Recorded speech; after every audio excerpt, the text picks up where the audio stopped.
Pentti Sammalahti, Pentti, tuletko tänne? Otan vähän filmille, katsotaan missä se tulee. Lähestyy, Pentti Sammalahti lähestyy. Tuutko tähän? Valoa. Hyvää syysiltaa kaikille. Mä olen Erja Salo, museon yleisötyön intendentti, ja tässä mun oikealla puolella seisoo valokuvataiteilija Pentti Sammalahti. Valokuvaaja. Valokuvaaja Pentti Sammalahti.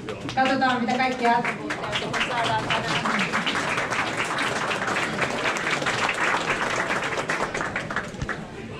Mulla on ilo ja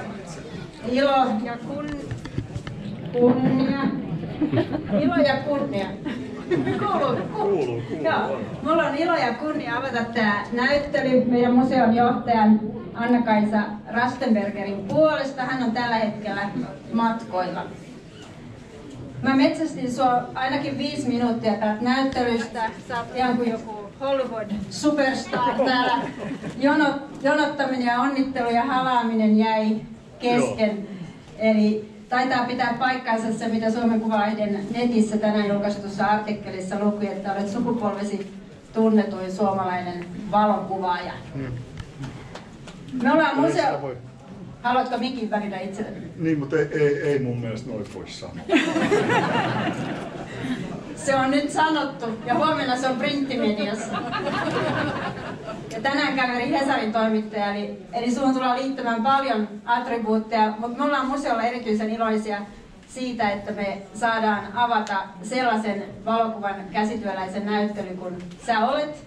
Me ollaan valokuvan vastuumuseo ja meille kuuluu sekä nykyvalokuvataide että se valokuvan käyttökuva, mutta tällä hetkellä pimiötyöskentely elää melkoista renessanssia. Me ollaan saatu kaapelitehtaalle oma pimiö ja ilolla esitellään nyt täällä K1 sun kaltaista tekijää.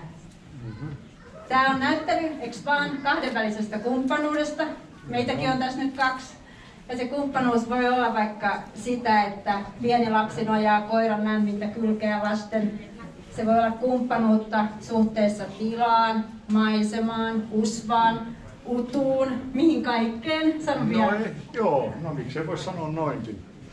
Mutta kaikkea sellaista mä oon kuvannut, mitä varmasti meitä kaikki ilahduttaa, jos me nähdään niin kuin rakastavaisia tai hyviä ystäviä keskenään. Tai sellaisen, joka täällä vähän tuntuu, niin sitä mä oon yrittänyt kuvata. Hän kosketti sydänalaansa, eli kaikkea sitä, mikä tuntuu sydämessä. Ja tietysti sitten mä en ole koskaan tehnyt mitään toimeksiantoja, että tämä kaikki on niinku, tavallaan niinku harrastuspohjalta tehty. Kuuletko, täällä vähän nauretaan?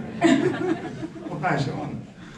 Mutta siinä on sitten se, että melkein ainahan mä epäonnistun, kun mä kuvaan. Mutta kun mun ei tarvitse koskaan tehdä, niin että jos mä lähden kuvaamaan, jos ei tule mitään, niin ei ole väliä. Et jos mä oon ammattilainen, niin mun on pakko saada siitä jotain aikaa.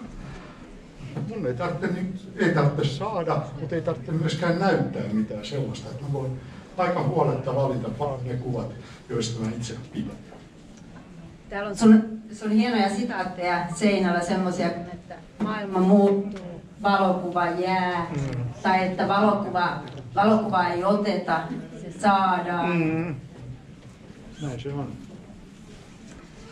Pieniä kiitoksia loppuun. Mä aloitan museon puolesta. Kiitän tietenkin meidän koko henkilökuntaa, erityisesti meidän K1 tuottaja Anna Reivilää, joka on ollut juuri tämän näyttelyn projektipäällikkö.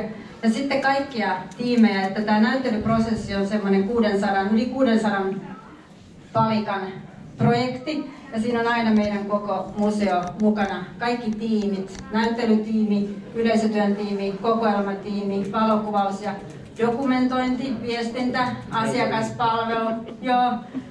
Meitä on semmoinen 20, joskus jopa 45 ihmistä tekemässä sisältöjä täällä. Ja tämähän on tietyllä tavalla myös kaiken alku, vaikka me nyt juhlitaan näyttelyn avajaisia, niin huomisesta lähtien tulee sitten kuvan katsojat vuorovaikutukseen näiden kanssa ja sitten alkaa me 2 ja me 3 ja siitä eteenpäin.